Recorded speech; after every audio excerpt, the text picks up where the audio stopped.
Oh, woo, on fire.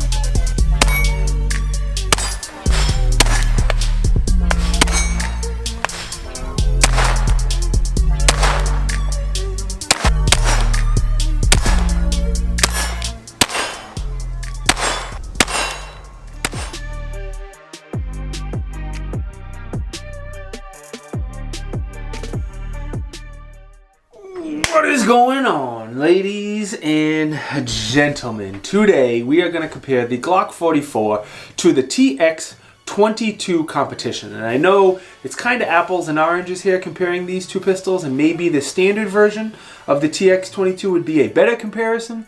But these pistols are very, very similar in their price point, and I still think a lot of people are going to be debating which one they should get. So for that purpose, I think it's worth doing a comparison video. Now, my comparison videos are some of my highest watch videos, but it's also the most amount of nasty comments by far are always in the comparison videos. People get upset that I say mean things about their favorite pistol. It's okay if we disagree. It's okay if you like a certain pistol, a trigger, or a slide release, or whatever different than me. It's fine. You don't have to get upset if we disagree. These are just my opinions, and this is just for fun. We're going to go feature by feature. Whichever one I like better, we'll give a point, and whoever has the most points at the end wins. Again, this is just for fun. I don't have any notes again. I've been doing this a lot lately, kind of just going willy-nilly with no notes. Hopefully I don't make a fool of myself. A couple things to go over. As far as disclosure, yes, I work in the firearms industry. No, it will not affect this review. These are my opinions, and I don't care who I upset. I bought the Glock 44 with my hard-earned money from a local FFL here in Rhode Island, Big Bear Hunting and Fishing. My intentions was to buy this for the review, and then after the review, sell it.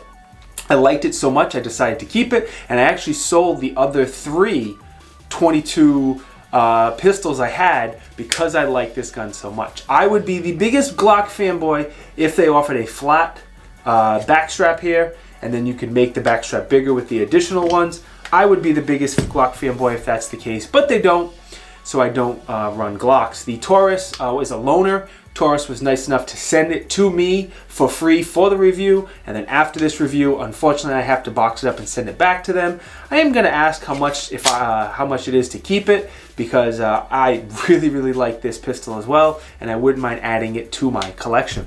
Let me also quickly thank my Patreon supporters, because they are fantastic. The 4 companies who support me with affiliate links, because they are also fantastic. And I just want to point out that pistol over there on the wall. It is a Nighthawk Agent 2 Custom, whatever the model number is. I always mess it up. I don't know. It's like a $5,000 pistol. My man Johnny let me borrow it again. I've been working on the review for a few weeks. I have a few more weeks to go before I'm ready to do the review. But keep your eye out for that, because, man, that is such a nice pistol. Alright, let's get into it. I'm actually going to talk about the cases. I don't do this unless it's really worth talking about. The Glock cases are all the same. They're not lockable. Everything's kind of just thrown in there, tossed in. I'll use the word willy-nilly again just because I like that word. There's the Plink 44 sticker that came with it. Very, very standard Glock case. The reason I want to talk about the cases is Taurus did an amazing job with this case. It has cutouts for the speed loader, small cutout for your accessories. Not only is the pistol cut into the foam so it has a secure place to stay, but they also cut out an opening for an optic, and it fits pretty much any optic. I tried Delta Point Pro, SRO, and a Holosun, and they all fit. So super, super nice job with the case, and it even has cutouts for the 3 magazines that it comes with. So as far as cases, point to Taurus. The magazines that I mentioned, there's pros and cons to both of these magazines. So let's start with the Glock. The Glock only holds 10 rounds of 22 LR, and there was some confusion in the beginning about how to load it, and you have to leave it flat on a table when you load it, and only load 1 round at a time, whatever. But they only hold 10 rounds. The load assist tabs are fantastic. They're very, very easy to pull down on the load assist tabs, and there's not a lot of spring pressure. So if it's a kid or somebody with grip strength issues, these are very, very easy magazines to load. One of the reasons that there's not as much spring pressure is they only hold 10 rounds. And the Glock comes with 2 magazines. The Taurus comes with 3 magazines, still plastic, and they hold 16 rounds each of 22 LR. So you get 1 more magazine and you get 6 more rounds in each of those magazines. The drawback to the Taurus is the load assist tabs are rough. They're, if you have grip strength issues or it's a cold day, they're very, very difficult to load the magazine. So there's the drawback to them. Now, ProMag does make 16 round magazines for the Glock 44, but it's something you have to buy extra. Good thing about Glock is the aftermarket support. The bad thing is it's something you have to buy extra. So the ProMags have questionable reliability. My 2 have been flawless, but comments in the ProMag review I've done, they are not flawless overall. The load assist tabs on these are terrible, like the Taurus. It's very hard to load if you have grip strength issues or if it's a cold day, but that is one option for you. So, keeping all that in mind, the Glock is nice that it's easy to load, but it only holds 10 rounds. It only comes with 2. Taurus, 3 magazines, and they hold 16 rounds. So I'm once again gonna give the point to Taurus. Alrighty, talking about the grip. The Glock 44 has the same type of grip as a Gen 5 Glock. It's kind of like those squares all the way around. Every time I look at these, I always think they're going to be too slick. And then I grab it and pick it up and they feel fine. There's no issues. I'll probably put a set of Talon grips on this because I like the way the set of Talon grips feels. But this is fine, especially with a 22. There's very, very little recoil. One nice thing that the Glock offers, like the bigger versions of the Glock 44, is they have different back straps. So if you want a bigger beaver tail or a bigger grip, or however you want to do it, especially if you have really, really big hands, you can customize the grip a little bit with the Glock 44. Now the Taurus, I like the grip, the angle of the grip better. I definitely like the texture a lot better. It has like a mild sandpaper type texture. It feels really, really good. And the shape, the angle, everything for me, I enjoy the grip on the Taurus a lot more. If you have really big or really small hands, it might be an issue because it does not have replaceable back straps, so that the Glock might make more sense for you there. But the way it is, for me, this grip feels perfect in my hands. I love the angle, the texture, everything about it. So again, we're gonna give the point to the Taurus. Next, we're going to talk about magazine release. So both the magazine releases are reversible. Both of them drop the magazine freely when you push the button. The texture on both of them is pretty good, but the button on the Taurus is a little on the small side. It never caused any problems when I was shooting it. I can reach it easy, but for a competition gun, I kind of would expect them to be a little bit of a bigger button. So I'm going to give the Glock credit here where the button is nicely textured, good location, drops the magazine freely like I said, but it's a little bit of a bigger button and it's a little bit easier to reach. So this time we're gonna go ahead and give the point to the Glock. Triggers, hold on. Triggers, this is an easy one, it's not even close. If you've ever felt the Glock trigger, they're not terrible, but they're not great. They're heavy, they're mushy, they're Glock triggers. Anyone who's fired a Glock knows what I'm talking about. They're fine, they're combat effective, they're very tactile and audible, they're super easy to work on, but they're not the best triggers. I went ahead and put the Apex tactical trigger in here just to, I don't know, I wanted to review it and see what it was like, and it makes a really, really big difference. It loosened up dropped the weight of the trigger almost a pound, and it's just flat face, and it's just a much, much better trigger. But the factory trigger in here is not great. The Taurus, on the other hand, Taurus crushed it with this trigger. I'm going to say the Taurus factory trigger is just as good, if not slightly better than the Apex. And that's saying something. That's a bold statement right there. It does have a little bit of take-up, a fair amount of take-up.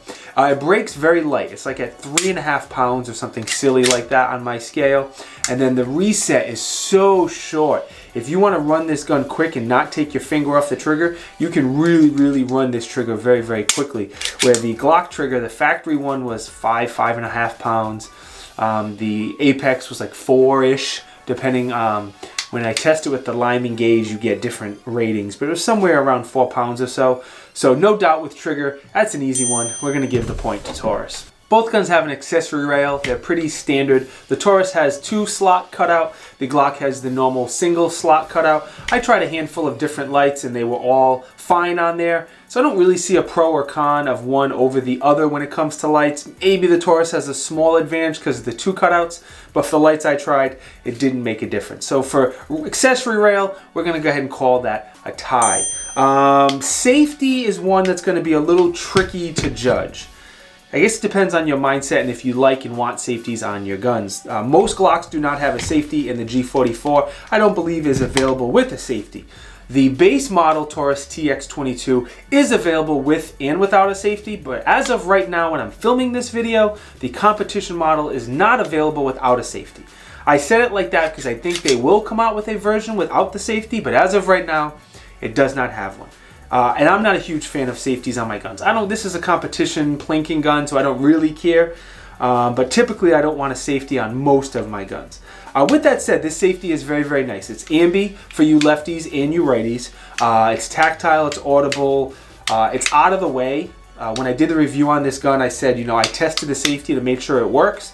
And once I was sure that it works, I turned it off, I left it off, and I never bumped it or accidentally hit it. So the safety itself is very, very nice. So tough one to score because I guess it really depends on if you want a safety or not. For me, I always prefer not having a safety, so I'll give a very small advantage to Glock when it comes to the safeties. Now the slide release, slide stop, whatever you want to call it. It's another one that's kind of difficult for me to judge. And let me tell you why. Both of them, you can easily use them as a slide release. And that's very, very important to me. When I do magazine exchanges, I use that button as a slide release. The Taurus has a little bit more of a bump out, sticks out a little bit more. So it's easier to drop that slide. Slightly easier to drop that slide than the Glock. The Glock is a tiny bit more flush, not much, being very, very nitpicky. The big advantage the Glock has, it's an ambi slide release. So for me, I could care less. I don't shoot this gun left-handed. I don't think I'll ever will. But if you are left-handed, that's a major advantage to the Glock. So I like the slide release on the Taurus a little bit more, but I'm going to give the advantage to the Glock 44 because it is an ambi slide release. Next, let's take a look at the slide. So the Glock is a hybrid metal and polymer slide. The bottom of the slide, where it meets the frame, is metal. So there's metal on metal rubbing together. And then the top of the slide is polymer to lighten up the slide and make it run more reliable. It does have front and rear serrations, and the serrations are pretty good. No issues with them at all. And that's pretty much the slide on the Glock 44. When these first came out, they did have some problems with cracking. I don't know how widespread of an issue it was, the polymer that is, but I think that has all been resolved. Now the Taurus, the slide on the Taurus is aluminum. It does have front and rear serrations again, and I think because the slide is made out of metal, that the serrations are more grippy. You can get a grip on them better, where the polymer is a little more of a slick feel to them. It's also significantly easier to rack the slide on the Taurus than the Glock. The Glock is not hard, but the Taurus is definitely easier. So if it's for a kiddo or somebody with that grip strength issues, you'll also keep that in mind. Now the front serrations on the Taurus are much smaller because they cut away a lot of the slide. I'm assuming they did that to lighten up the slide, to make to offset the weight of the optic and make sure the gun ran reliably. That's my guess. So there's less room to grab, but I think there's still plenty of real estate if you choose to run the gun by the front. Just keep that in mind, there's less real estate there. So slide, no doubt, we got to give the point to Taurus. Sights are a really tough one for me to judge. Both of them, their front sight is a white dot sight on the front. Both of them are plastic sights and both of them are adjustable. Normally plastic sights I hate. This is a 22 plinker competition training gun. Not the end of the world. The rear sight on the Taurus is a set of 2-dot white sights, so if you prefer the 3 dots, Taurus would be the way to go. The Glock is a very standard Glock sight. Again, you have a white dot in the front. In the back, you have the white U-notch.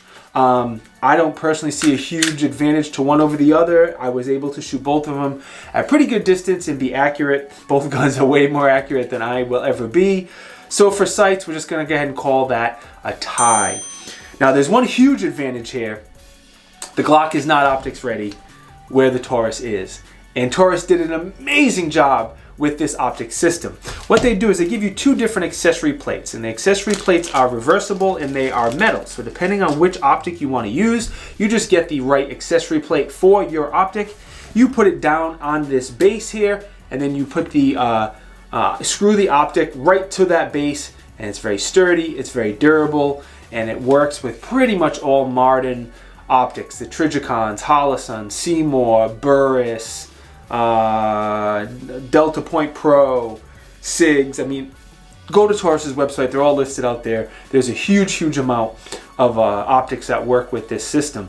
It may sit a little higher than most. I couldn't really confirm that. It seems like it does, but either way, they did a great job with the optic. Now, this is a polymer slide, so there's really no way to add an optic into this, but there is a company, Nelson Manufacturing, I believe they're called. They sell aftermarket aluminum slides for the G44 that are optics cut. Now, it only operates with certain ammo. You need some of the more stout 22 LR ammo because the slide's a little heavier than this, but it is an optics ready slide, and it's pretty cool, and it's an additional $220. So again, it's great. You have all this aftermarket support for the Glock 44, but you have to pick up a couple magazines. They're 15 bucks each. Then you have to upgrade the trigger. That's 100 and change. Then you want to upgrade the slide. There's 220. And like a lot of Glocks, now you're into the Glock in the accessories. You're into it more than the pistol itself. So that is definitely a drawback. So when it comes to the optics, let's go ahead and give it to Taurus. Now, I do want to talk about field stripping the pistol, because one thing Glock has it going for it more than any other pistol is how easy they are to take apart and how easy they are to work on. When I threw this Apex trigger in this Glock, it probably took me 30 seconds. With the Gen 5s, it is just so stinking easy. I put a trigger in an FN a couple months ago at work, and it took me like 2 hours. It was just an absolute nightmare. So the way you field strip the Taurus, obviously make sure it's unloaded. There's two little tabs that you pull down. You have to pull the trigger, pointing it in a safe direction. We're going to pull the slide forward and then up a little bit. Forward, up. So it's not difficult at all, don't get me wrong. Recoil spring is captured, got some good weight to it. And then the nice thing about it is you don't have to take the optic off of the barrel to disassemble it, which is great, because that would be an absolute pain. If you have ever field stripped a Glock, they are all the same. Again, make sure it's unloaded, pull the trigger, make sure it's pointed in a safe direction. We're going to slightly pull back on the slide and then pull down on the two takedown levers, and then the slide comes right off. Again, you have a captured recoil spring, and you have the little baby Glock barrel that always makes me laugh. Every time I see the Glock 44 barrel, it's a baby.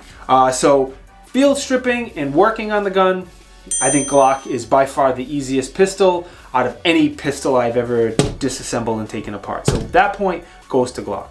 As far as the barrel, no doubt we got to give the barrel to Taurus. It's not even close. It's a bull barrel. It's a beast of a barrel. It's probably going to be more accurate. It may even last longer. And the big thing is it's a threaded barrel. That's the main reason I give the credit to Taurus. It's 1/2x28, so it's very easy if you want to run it suppressed. The Glock does not come with the threaded barrel. They don't make, as of right now, they don't make a version with a threaded barrel. It's something you have to buy extra. And again, with Glock, they're great guns, they're reliable, but if you want a better trigger, that's extra. If you want an optics ready slide, you have to buy that extra. If you want a threaded barrel, you have to buy that extra. So you're getting the point here.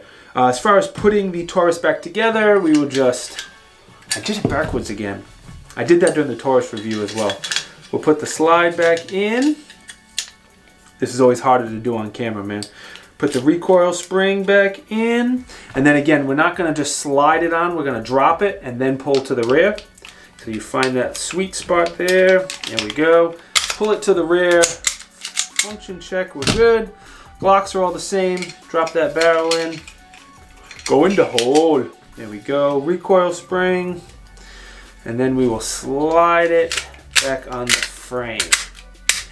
Function test. Okay, yeah, the trigger on the Taurus is so much better. All right, shootability and then reliability. And those are the last two categories we're going to talk about, so hang with me here. Don't go anywhere yet. They're both a blast to shoot. They both have been very accurate. They both have been very reliable. And like I said, I sold all my other 22s because of this gun, and I really like it. I have somewhere around 8,000 rounds through this pistol. No joke. not Keyboard Commander 8,000 rounds. You can look at all my previous reviews of the Glock 44. I've documented it pretty well, and it legit has around 8,000-ish rounds through it. The Taurus here, I have somewhere around 600 rounds in that area. I've shot a little bit. Since I've done the Taurus review, I've shot it a little bit, and there's no doubt that this gun shoots significantly better than the Glock 44. Even without the optic on there, it still shoots better. It's a bigger gun, it's a heavier gun, and I think with the slide having less spring pressure, I guess it doesn't, there's less mass moving back as well.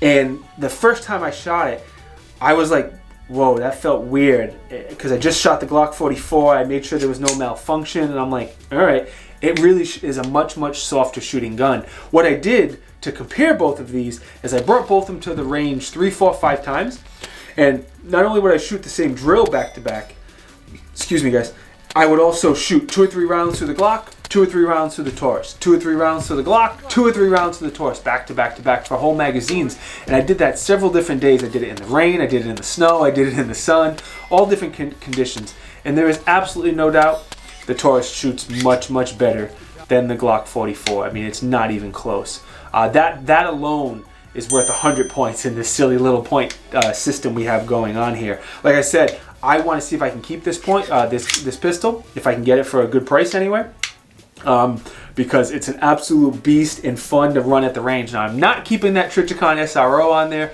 That is going on my CZP-10C build.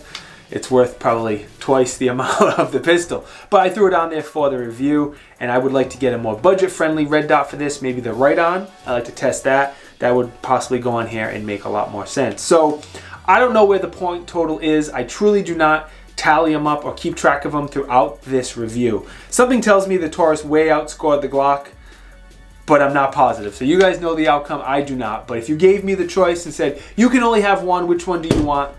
No doubt, I'll take the Taurus TX-22 Competition any day of the week, and hopefully you Glock fanboys don't get too upset with me. Alright, let me thank Big Bear Hunting and Fishing for a couple years ago, or maybe about a little over a year ago now. They gave me a really smoking deal on that Glock, so thank you Willie and team at Big Bear. Taurus, thank you for sending me this pistol, loaning me this pistol for the review. It's very kind of them to support me, especially because I'm not a huge YouTube channel yet. So their kindness is greatly appreciated. Couple weeks, you will see the review on that Nighthawk Agent 2 Custom, or whatever the model number is. So keep an eye out for that, because man, that is a beautiful gun.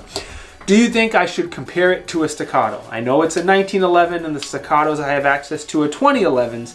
So again, it's apples to oranges, but they're high-end custom 2011 type guns. Are they worth comparing, or don't bother? You let me know down in the comments. Anyway, this is probably a long video, so thank you very much for watching. If you got to this point, you are a true Tiberious fan, and I greatly appreciate it. Before you go, hit that like button. All jokes aside, it really helps me out. Drop a comment. I don't care what it is. Go Taurus, go Glock, you're an idiot, I love you, wait, I want the Nighthawk, whatever you want, I don't care. Drop me a comment, hook a brother up, please. Subscribes. I looked at the YouTube data. I'm a data geek. Like 90% of you guys who watch these videos are not subscribed. So if you got to this point, I'm assuming you like this content. If you do, and if you think I deserve it, please subscribe to this channel. Hopefully if you do that and enable the bell notifications, hopefully YouTube will alert you when I come out with a new video. Maybe, sorta, kinda. I don't know, probably not. But thank you guys for watching. It is greatly appreciated, and I will see you next time. Peace!